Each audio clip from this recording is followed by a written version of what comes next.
Yeah, I let's can hope. start the official part of the seminar. So,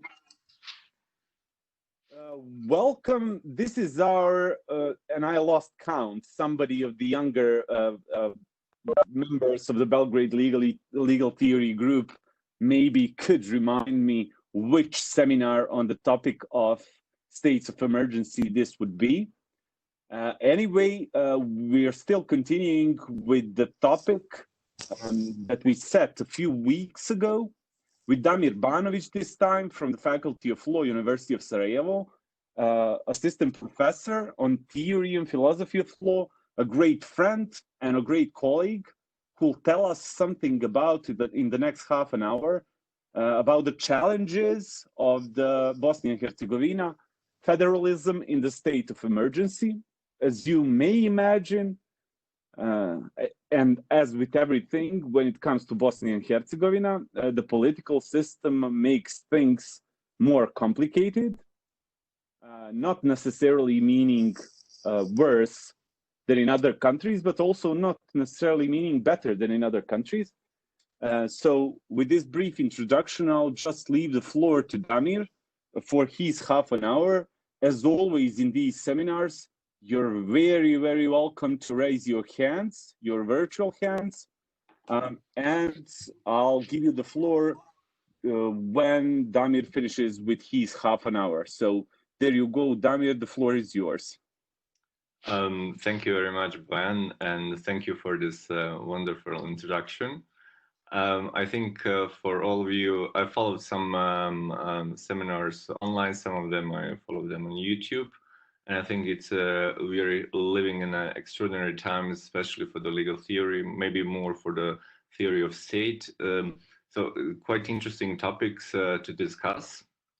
And I think it's particularly interesting to discuss on the Bosnian-Herzegovinian federalism in state of emergency. So I'm gonna introduce a short structure.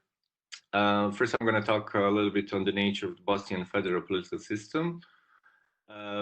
Second part will be legal measures taken in the state of emergency, or the plurality of the legal measures introduced during the state of emergency. And the third part is going to be, interestingly, we had one case before the Constitutional Court. So we're going to discuss a little bit more on the human rights during the state of emergency, and the decision of the Constitutional Court on the freedom of movement. So first of all, for those who are not familiar with our political system, this is, of course, this is a map of Bosnia-Herzegovina, and these are federal units, which are you seeing now. The red is Republic Srpska. This is one federal unit. This bluish color is the Federation of Bosnia-Herzegovina, which composes 10 cantons. And the yellow, which is above, it's a Brčko district. So all of them are considered to be federal units. Additionally, federation is also composed of 10 federal units. So all in all, beside the state level, we have 13 federal units in Bosnia-Herzegovina, and in that concern, we had different politics and legal measures regarding dealing with the epidemic in Bosnia-Herzegovinian case. Why I'm introducing this notion of federalism? It's because it has been introduced since 25 years now. Even though we had some politics of presenting ethnic groups in our system, only with the Dayton Peace Agreement, or our constitutional system introduced by the Dayton Peace Agreement, we started to have formalized federal structure in Bosnia-Herzegovinian case. So this is why it's challenging, not only because it's I would say still young. It's only 25 years functioning, more or less. And the second part, it's the first time since the war we are dealing with something which is a state of emergency. So it's quite interesting to see how the legal system or constitutional system is functioning in having this context that it's pretty young, it's a new system, and to see how the legal system is functioning in the state of emergency. I'm just gonna even though it's not completely related to the topic, I'm just gonna put some thesis on the nature of our political system or organization of the government. Some authors claim that it's a specific type of federation. International scholars say it's a form of international agreed federal system, that it is part of peace plan, and it's a completely new system. In a sense, it's very hard to compare with any other system. Even it's also discussable if this is not comparable system to any other systems. Some also say it's a distinctive system that combines two forms of federalism, federation and confederation. And the fourth, which I'm more inclined to, it's a political regime of constitutional democracy and the federal form of government. And in my presentation, I'm gonna focus more on this federal forms of government, not that much on constitutional democracy, even though it affects the decision-making process from the state entities level to the cantonal level. So I've extracted some points which are related to our constitutional system, not all of them, of course. So what does this? What's the context? Not only our federal system, but also other federal system. It's first of all, it's pluralistic constitutional system composed of different constitutional system. One of the federal level and constitutional system of federal units. Second, hierarchical relation between the constitutional system of the federal state and federal units, when of course the former is superior to the later.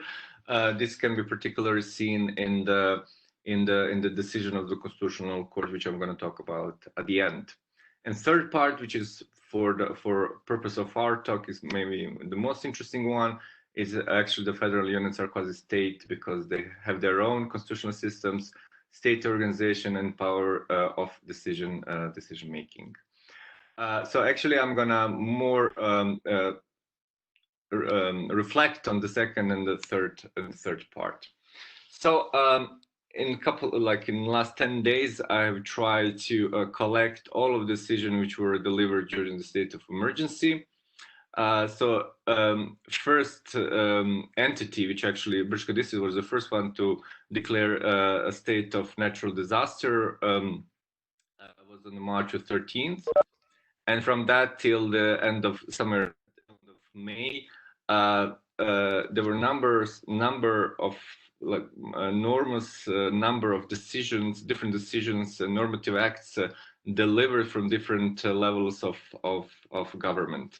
So if you see, for example, state level only had 5 decisions related to the state of natural disaster, no orders, no recommendation, no conclusion, no ordinances. When we come to lower parts, so entities, we can see that entities are actually a part of the state in a social life, and the legal life is actually going on. So, for example, Federation delivered 15 decisions, 173 orders, 3 recommendations and instructions, 8 conclusions, etc. Also, some numbers of normative acts which were delivered by the Republic Srpska. 10 cantons also delivered some number of decisions, BiH also.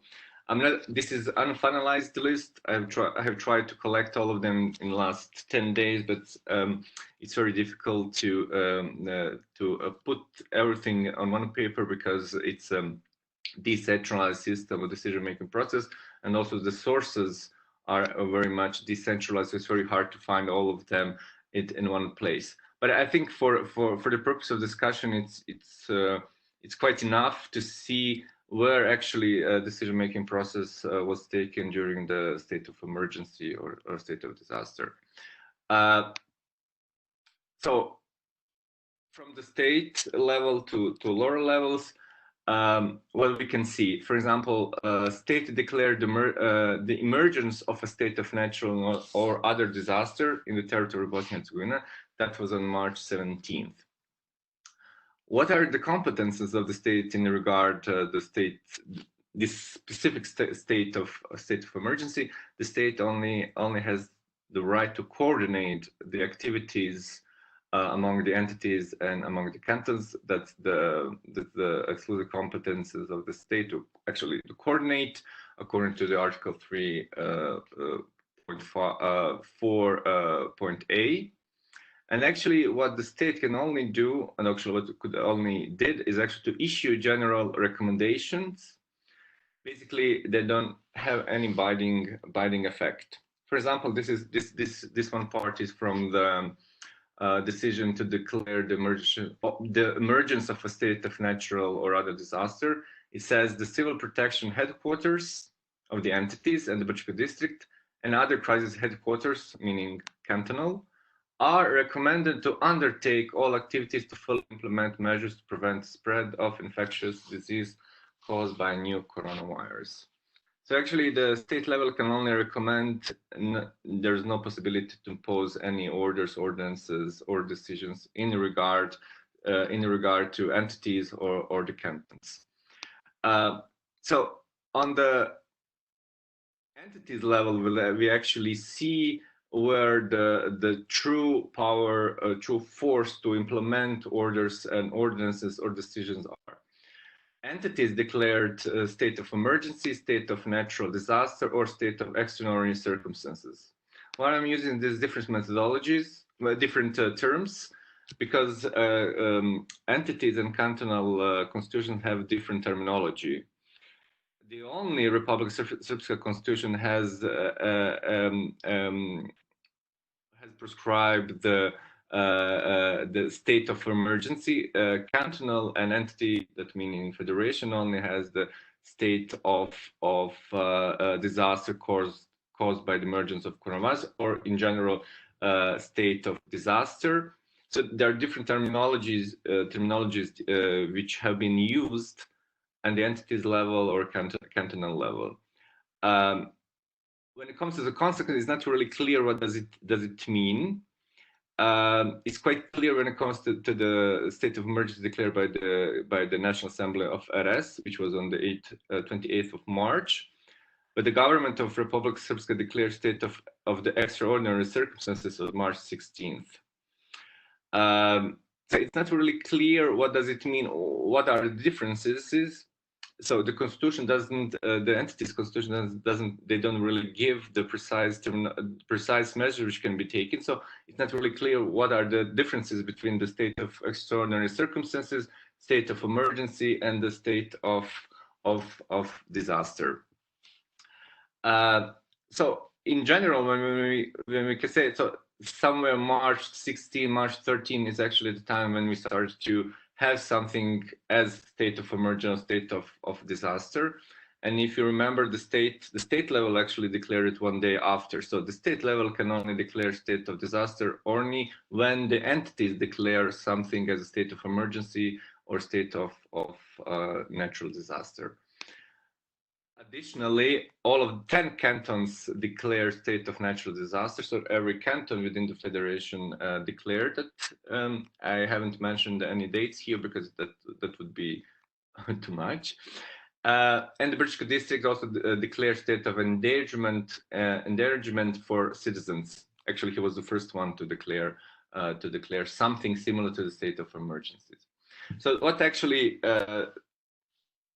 put some thesis what actually this means, and from the constitutional decision, the constitutional court actually says that there was no uniform measures in the territory of Bosnia-Herzegovina, meaning that each entities and BiH district had different measure countering the virus infection or epidemic in the territory of Bosnia-Herzegovina. So I put some thesis to talk about what does this mean when it comes to the federal structure. Of course, division of competences follows with it comes together with the plurality of legal systems, which actually can be clearly seen in our situation. And on one hand, and the other hand, there was this need for harmonized action in order to protect public health. We still, there is this competence of state level to coordinate, but at the end we didn't have any coordination in the substantial sense among the entities, which actually followed with the different regulations in the territory of Bosnia-Herzegovina. So we had regulations, both there were different forms of regulation, both formally, so it depends, were entities delivering decisions, ordinances on orders, and substantially different regulation, meaning that there were different, there were in substance, the norms were different in the different parts of territory. And second thesis I would like to introduce, it's regulatory hyper-production. So there's an enormous number of orders, decisions, recommendations, and does this necessarily conflict with the principle of legal certainty? If you imagine that lawyers were, or people who are professional in law had difficulties to follow all of the decisions, it's almost impossible to imagine how was that for the so-called for the citizens to actually obey the orders delivered by the different levels of governments in the Bosnian case. I would just like to point out what kind of bodies we still have. And of course, they deliver decisions which are obligatory to the citizens. We still have coordination body for protection and rescue that's at state level. At the entity of federation, there's federal headquarters for the protection of citizens. There's a crisis management committee of the Ministry of Health, that's also federation. There's crisis management committee in RS. There are 10 cantonal crisis management committees. BiH has it, and also municipal level has also their own. But I'm going to just focus on the entity cantonal and state level. So it's I was trying to think about it, what does this mean and why we needed almost 14 different decisions on state of emergency or natural disaster. It affected the complete federation in sense of federation, not entity, but the whole country in different aspects. If you're talking about unitary state or centralized state, there are no need to differentiate these different parts of organization, sense organizational functional aspects, personal territorial aspects. In our case, we need to differentiate that. For example, if why there was this need, the state level, to also declare the state of natural disaster, because it affects organization of work at the state level. For example, function of the state parliaments, administrative bodies, so they have to reorganize. So that was the need also for the state level to declare the state of natural disaster, even though it doesn't affect the citizens.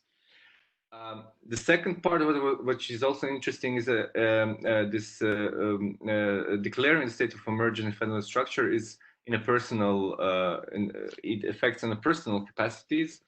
In a sense, for example, there was prohibition to enter the country for foreigners and domestic citizens. And third part is territorial, for example, curfew, that actually encompasses the territorial entities.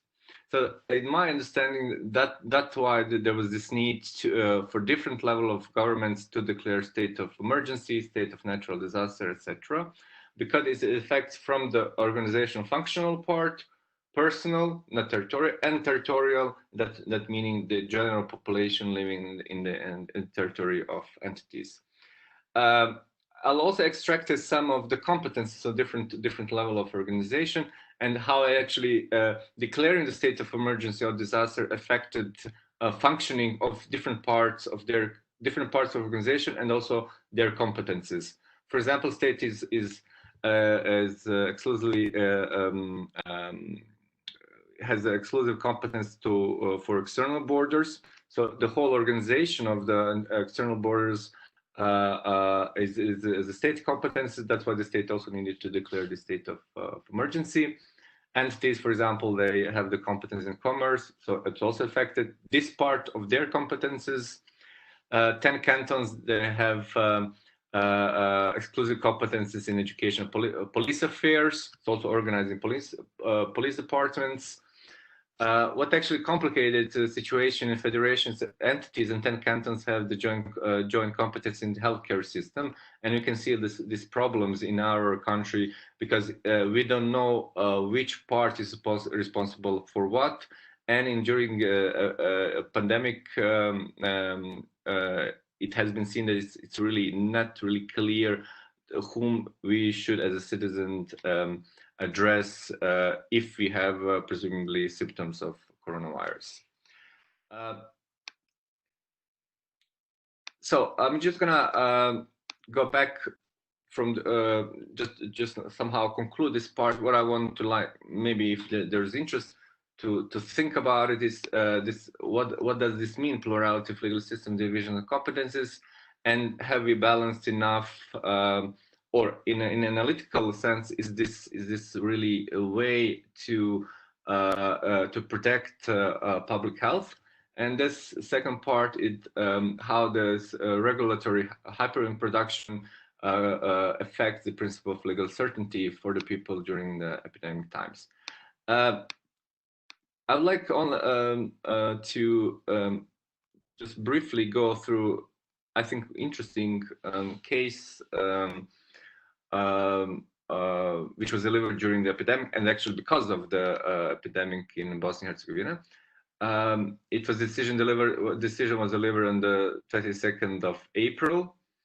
Our constitutional court, because Bosnia-Herzegovina doesn't have a Supreme Court, so in our case, constitutional court exercises something which could be related to Supreme Court competences.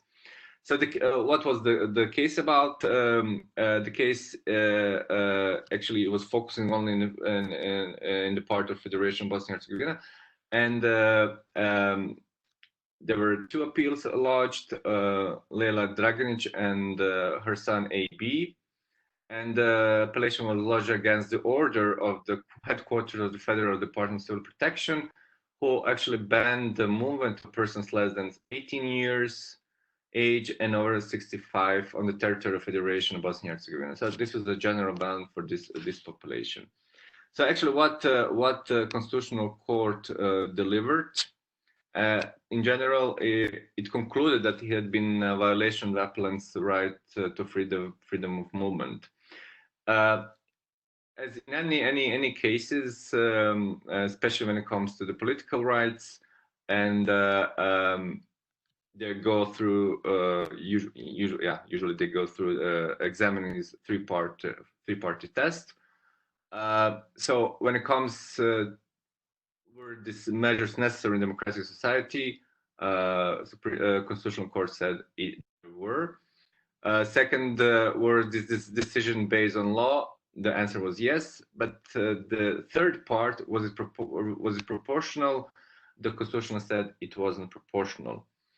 So I just extracted this part of the decision where Constitutional Court actually said that it was the breach of the right to free movement, and it said that there is no proportionality or fair balance between the measures ordered in the impugned orders and the public interest in the protection of public health, since the impossibility of imposing more lenient measures has not been previously discussed and reasoned. And the second, and because the measures imposed are not strictly time limited, nor is there an obligation of Federal Civil Protection Headquarters to review and extend these measures on a regular basis, only if it's necessary in democratic society. So the problem was, first, the Federal Headquarters for Civil Protection, they didn't consider some lenient measures. A second, it wasn't time frame. So that was actually the problem with this order. And the Constitutional Court rejected the request to quash the impugned order as unfounded, and actually ordered the federal headquarters to comply with this decision in less than five days.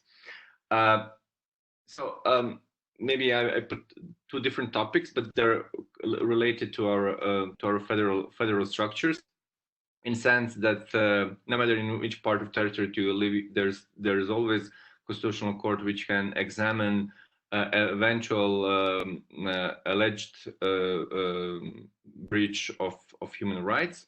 And the second part is actually how this federal structure is functioning during the epidemic times. I can't make a final conclusion. Is this a good system or a bad system? When we see from the point of Federal Headquarters for Civil Protection, measures which have been taken are, let's say in general, saying are in accordance with the rule of law, excepting this part which is better reasoning, time framed, and idea to maybe challenge to reconsider some lenient measures for the persons who are younger than 18 and older than 65 years. So these are my ideas and challenges of Bosnian and Herzegovinian federalism in the state of emergency, and now I'm open for your questions and comments. Thank you. Thank you, Damir, for making a rather complicated system so approachable to us in such a short time frame. I certainly have at least two questions, but let me just see if I pasted a couple of times the rules of the webinar for those who haven't found the hand. I see a hand. So Alexandra Marcescu is the first. I give the floor to Alexandra, and you'll have the opportunity to answer the question right after Alexandra poses it. Okay. Do you hear me now? I hear you perfectly. Okay. Yeah. So thank you very much, Damir, for this very interesting presentation. I must admit I do not know much about Bosnia and Herzegovina, but it was very, very clear. In relation to this question of yours, and I think it is indeed very challenging. How do we balance the need for a harmonized legal response and, of course, with this plurality of legal systems? And of course, there are good reasons for this plurality of legal system, especially given the federal nature of the state. I just want to know what's your opinion about it. Would you be more inclined to choose the uniform answer, given that as far as I know, I might be mistaken, but as far as I know, even some epidemiologists, well, of course, they do not have legal knowledge, but given their scientific expertise, they suggested that sometimes local answers might be better because, okay, we treated it, I mean, it is a pandemic. We see it as being a big event that has to be managed at some kind of big level. But on the other hand, we can see that even in countries like France, there are so many different areas, and maybe federalism is actually an advantage in this case. And my second question, I was just puzzled by the fact that citizens could not enter the country. Did I understand correctly? And if so, do you see this as being problematic? Do you think it could have been challenged constitutionally? I don't know if it's an infringement of an international law principle, but to me it seems that it would place the citizen in a very, very problematic situation. I mean, some citizen might want to leave, I don't know, he would be obliged to leave France and he could not enter his own country. That's completely mind-blowing. Okay, thank you very much. For the first question, yeah, I can't give you the final answer. Is this a good? In some parts, actually, it shows it's good. For example, today news, there are new cases in Tuzla Canton. So they have their own crisis committee, and they are able like to coordinate all of these activities because they also have their own healthcare system. I'm not saying if this is functioning or not functioning health system, but they can so to say manage their situation at the cantonal level. So I can't make it a conclusive answer if this is good or bad, but in this kind of situation, yes, it shows it's good because you can localize parts. You have some level of resources. You have a clinical center also in Tuzla. You have public hospitals also in Tuzla. So I think it can be claimed that it's federalism works in this situation. But this I still can't make a conclusive answer. We still have to see how this after some period of time we're going to see which parts were good, which parts were bad. Maybe this part when it comes to the plurality of legal decisions and measures, this can be problematic because, for example, there was a different substantial regulation when it comes to the freedom of movement. For example, Brčko district didn't have a Republika Srpska had a curfew for the all citizens in federation was differently regulated. So this can be problematic if you're driving through. It's a small country. It's only 3.5 million citizens. So if you're driving from one part to another part, it can be problematic how you actually pass this part, which have different regulations, and if you're a citizen of other entity. This could be problematic, but from the healthcare system, I think maybe it could be better to have federalism. The second part is actually that was introduced. So it's sometimes very hard to follow all of these decisions. But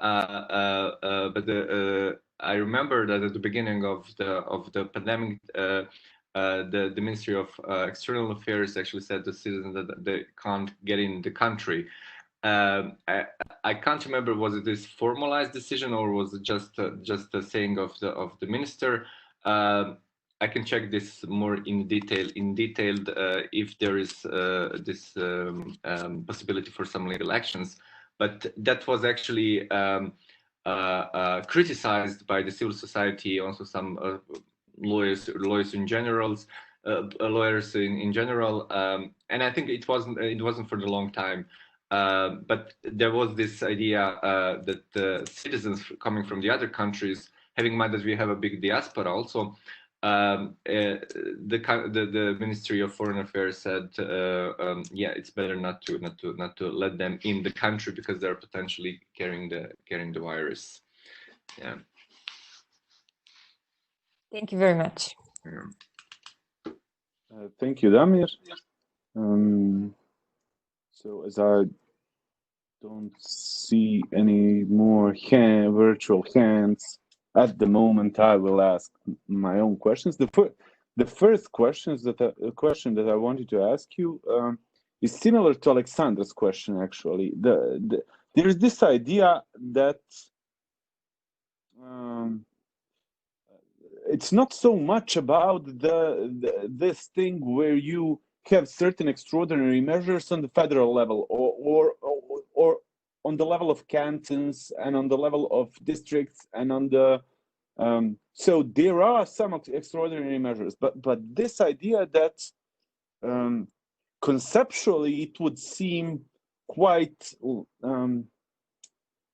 impossible that this level of pluralism contains anything like what we usually think of the state of emergency. The idea of this state of emergency thing that we are all discussing is usually that the powers get centralized somewhere in order to make the actions of a certain branch of government, usually the executive, more apt to handle the situation. But when you have this level of pluralism, it would seem that the concept of the state, at least the classical concept of state of emergency, crumbles completely. And you just have these measures that could possibly be undertaken within a different legal frame. For example, that legal frame is probably this legal frame that you mentioned, like you have at least 5 different concepts of a state of emergency. There is this concept of state of extraordinary circumstances, where you can do certain things, but you can't do others, which is, for example, in Serbia, that state of extraordinary circumstances is much better regulated than the state of emergency. And one of the arguments in Serbia was you should have handled this with the state of extraordinary circumstances and not with the state of emergency, especially since the state of extraordinary circumstances, you have at least two bills that regulate states of extraordinary circumstances that are related to healthcare and to pandemias and epidemias. But they didn't do it. They just declared the state of emergency by invoking this constitutional idea. So the question here is, does this centralized idea of a state of emergency, when you have such a level of legal pluralism, become meaningless? Did you find it to be meaningless in the context of Bosnia and Herzegovina? And the second idea, the second question is, I'm very interested, and I was very interested when it came out, this decision of the Constitutional Court. So, prima facie, it would seem unconstitutional from the perspective of proportionality to ban all the citizens that are older than 65 from exiting their house almost the entire time for 2 months. But I figured from the citations, because I didn't read the judgment, I figured that the court's argument was that it wasn't reasoned enough and that they didn't consider other measures. In other words, did the court have substantial arguments? For example, claiming that the more lenient measures were in fact available, or did it just struck it down on the basis that, or declared it unconstitutional on the basis that the decision wasn't reasoned enough? And those are the questions. In Bosnian case, I was also watching and listening to other previous lectures, presentations. So it was always this shift of power to executive in a more centralized state. We had this, but in a so-called decentralized way. So in the Federation and Republic of Srpska, so the powers were actually concentrated in the hands of government or the civil protection headquarters, but in a decentralized way. So there were like this decentralized ways of. So I'm still thinking what would be better. When I see this, so there are different parts in different countries where you have clusters, something happening when it comes to epidemic. So you don't need this kind of measure, for example, like Canton Sarajevo or Herzegovina, Neretva canton, or smaller cantons. I think when it comes to the healthcare system or dealing with the epidemic in general, I think these decentralized measures were actually better. And I think this way of Bosnian federalism was, in my view, has shown good perspective in this sense on a conceptual level. The other thing is actually, do we have enough resources to handle all of this organization of cantons and two entities? That's actually, for our country, that's a little bit too much. But this way of actually focusing on a smaller scale with the cases, I think it's a good. Bottom line, the state level doesn't have the competences to concentrate any power at the Council of Ministers or the presidency. They only have the right to recommend. That's actually this level of their competences.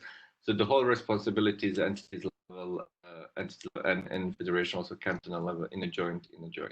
So maybe we can actually think about it different ways of also conceptualize how we should deal with a state of emergency on this empirical, so say empirical level of Bosnian case. And I think time will show. Maybe in 1 year we can actually make some kind of arguments is this a good or bad? But I have this intuitive sense, so to say, that it can be good in some parts. The second, I would say it was more not substantial argument. There were some lenient measures, but in my sense, I think how I read the Constitutional Court decision in this matter is actually he acted I would say strategically, like giving everyone a little bit. So there was this. If you read the whole judgment, nothing particularly happened. Also, the appellant they didn't get any financial remedies for the breach of law. The court said this judgment it's enough. It's moral satisfaction. But they also wanted to give something to people in the sense, okay, there was a breach of freedom of movement. And I think that's also important for specifically in our culture of more or less authoritarian or elite kind of base. So that the feeling of citizens that there is some institution who protects them. I think that was so.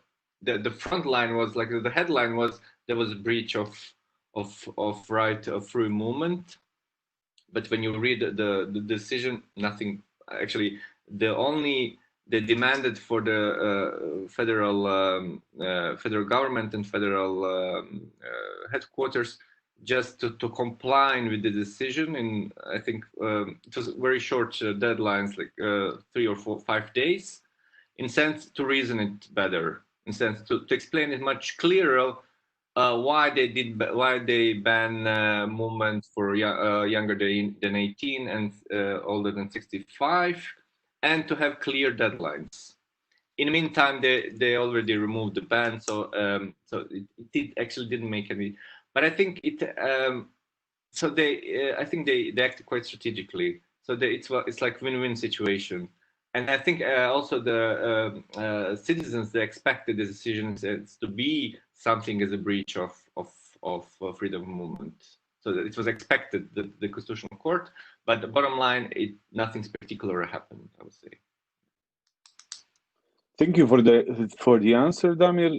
I see a hand from what would seem Misko Jovanovic. So yeah, Misko, please, the floor is yours. Thank you, Bojan. BiH. Hi, Damir. It was great to hear your presentation of the rather complex legal and political structure of Bosnian state and response to this situation. I wanted to approach the problem from a bit a different angle, maybe more from the angle of political theory. One of the common arguments for any sort of kind of global governance, or even more stronger claim of cosmopolitan democracy, normally starts with the idea that there are certain problems that affect us as individuals, as citizens, at the level beyond the nation state. And obviously, one such situation was this pandemic, where you can clearly see that there was necessity for a global response to the whole situation. And also this global response, however was effective or not, was also often taken with some political message of the necessity for some sort of global solidarity of the global we responding to the situation. So when you take this kind of the underlying idea and the underlying approach of handling this situation with a new sense of a common solidarity, I was wondering whether having in mind the complex structure and the ethno-cultural setting in Bosnia, I was wondering whether pandemic had the same sort of effect on the society. Was it perceived as something in which we all, irrespective of the ethnic belonging or the boundaries of cantons or boundaries of the two constituent parts, are together in this kind of crisis situation? So was it in any way kind of boosting some sort of let's say sentiments of belonging to the one political community, because it's often taken as almost as a common knowledge that crisis situations are those that somehow bring people closer and together to be to sense a new feeling of common belonging. So whether anything of that sort happened in Bosnia during this pandemic. Thank you. Thank you for this.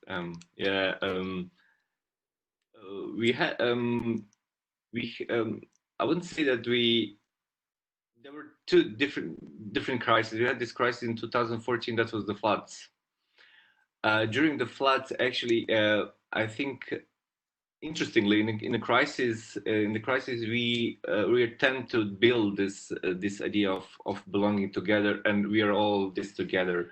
So this first crisis when we had in 2014, that was the floods. There was this really, you could feel it, this sense of we are belonging together and we are in this together. When we come to the normal stages, then we go back to the old narratives. We had this feeling that we are all this together, and definitely because they activated this coordination body at the state level. All parts of government are represented there. But in the public sphere, I think people were more concerned generally in the healthcare system, not that much in a sense of should we do this together or diverse or so this sense of solidarity, I wouldn't say in a more like sensitive, like emotional way, but I think in a more pragmatic way, in sense. We have to use all of our resources to help each other. So, for example, Ministry of Foreign Affairs, Civil Affairs, even though they come from different parts of the countries, belonging to different communities, there was this idea that they work together on these issues, which are at least coordination of for example, armed forces, because armed forces are one of the rare institutions which are at the state level, interestingly. So this was the idea that we can use our armed forces to protect either external borders or to organize I think they call it camps. I don't know what's the better quarantines actually at the borders. So this was the idea that the army forces are actually the one who should do this. So you can feel that this ethnic sentiments, they come second, and the first is actually this protection of something which we are in this together. But I think this sense of belonging, it was more in 2014 than now. But also I would like to differentiate. This is also for the consensus-based democracy is very important. This sense among the citizens and then the political elites. I think that the citizens, they have already developed this sense of we are all this together longer time ago. Then political elites are actually using these senses for their own particular interests. So when the pressure from the society is too much, they tend to leave these ethnic differences behind. In order, because there's too much pressure from the civil citizen and civil society in general, and they tend to again use this artificial differences for the purpose of the elections or their campaigns, etc. But yeah, interestingly, yeah, this is this is actually the second time that we, so in the extraordinary times, we tend to be together. In so-called normal times, we tend to split, but split in the political sense and among the political elites, not that much among the citizens. Thank you.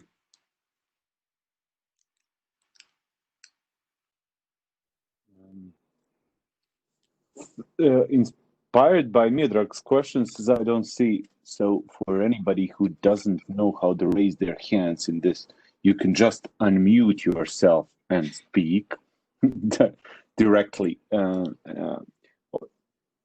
Inspired by Miodrag's question, before anybody unmutes themselves, how was the situation?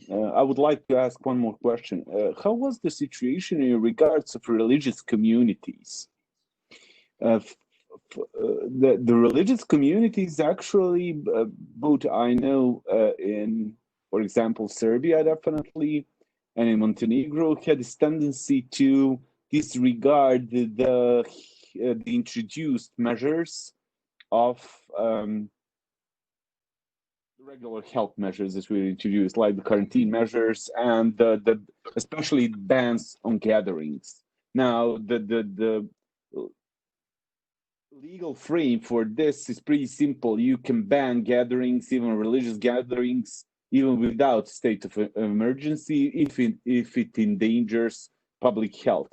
Did you have any of those situations? And the second issue is, I read quite a lot about abuses of maybe even power, or definitely abuses of power when it comes to supplying healthcare equipment.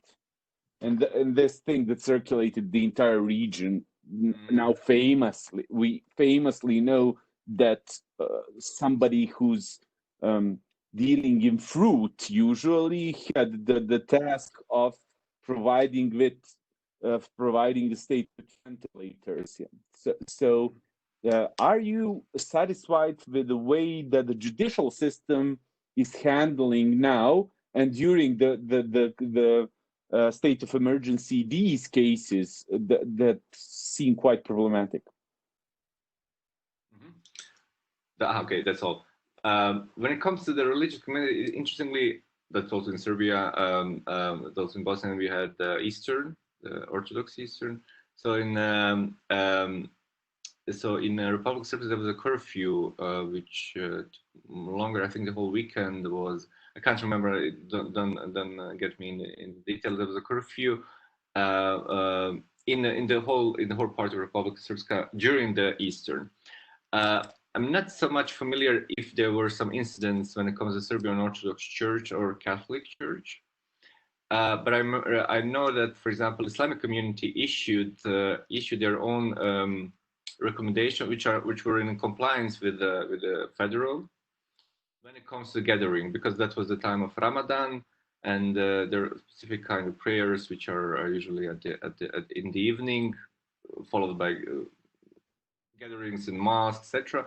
So I know that Islamic community actually they issued recommendations when it comes to the Muslims.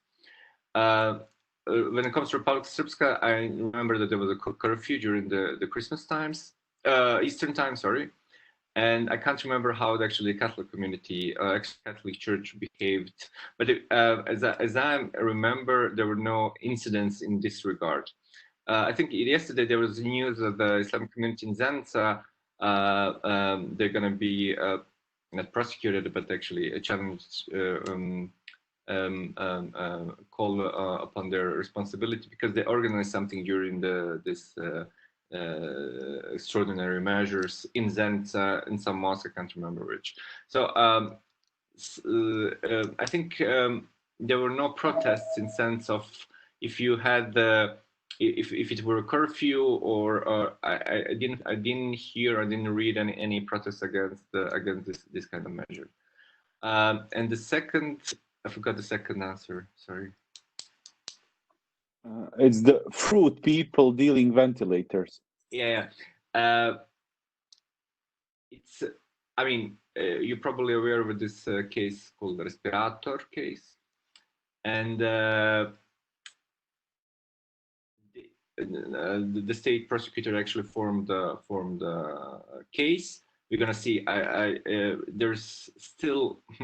I think that's in the whole region that there's such a low level of confidence in also in prosecutors in the courts that I don't want to. Until I see a verdict, some kind of verdict, I can't tell anything, because this is usually. I was also following some cases in Croatia. Also, they usually start a case, it falls apart in some part. They're usually 1 month in the case. There was a huge pressure from the society, especially the federation, to have some case, to have some actions on regard of the prosecutor's office, and they conducted. We're gonna see if they have a case or not. But also, I think that because it's the first time that we are dealing with a state of emergency or state of disaster, I think there was some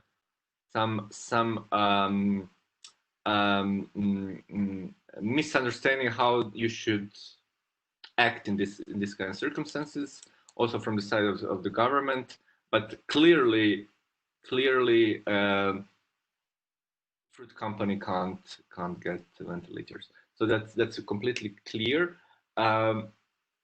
So we're gonna see. I can't really say if I'm satisfied or not. Up till now, I'm satisfied. In sense, there have been taken some actions, but until we see the verdict for corruption, you know, in the whole region, this is a problem when it comes to corruption. You start a case and then it loses at some point, not enough evidences, and then you end up usually that you have to pay some remedies for this accused, yeah, from the country budget. It is the usual, unfortunately. We have one final question from Theodora. Theodora, you're unmuted. Go. Yeah, I think. I hope you can hear me. Thanks. No. You can't hear me at all? Okay. Really? Sorry. Maybe I should write it down. This is, now it's better. Yeah. Okay, I'll try like this. So, Damir, I just have a question in regard to the Constitutional Court and its decision. You said it was strategic, but I think in the times of pandemic, even in this developed democracies, we can expect strategic behavior of Constitutional Court. So I think it's still a great success for the Constitutional Court to deliver any judgment in this situation, and I'm really happy and surprised for that. But my question is, from a broader perspective, do you think that this decision somehow will contribute to the, this authority of the Constitutional Court, and also what was the reaction of other branches of government to this decision? What is the usual, constellation of power in Bosnia? I don't know much about it. So my question is just, how do you perceive Constitutional Court in the times of the pandemic? And generally, do you think that this decision would, anyhow, although strategic, would contribute to its better appearance of independence? Let's put it that way. Oh, I think that's a question for the one couple of hours of lectures. It depends. For example, if it affects political elites, their position, usually Constitutional Court would be attacked from different sides, no matter if it's Bosniak side, Croatian side, Serbian side.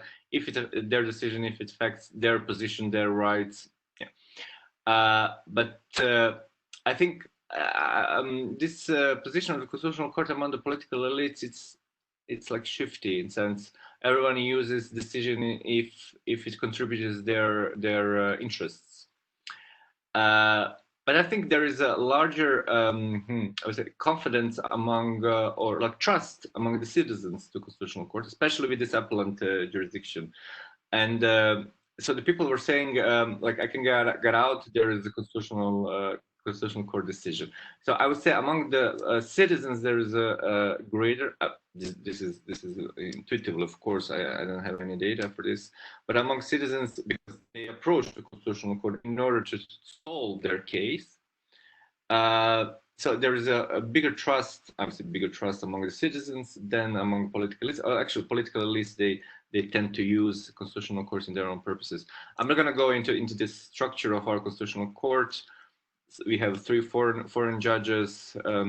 We have also 2 coming from each constituent peoples. So usually political elites, they will read and sense who voted for which decision in order, like, are we going to implement it or not? But these are so-called these political decisions. When it comes to this individual human rights cases, I think there is a stronger confidence and trust among citizens than comparing to this other decision who actually affect the political system. Thank you, Theodora.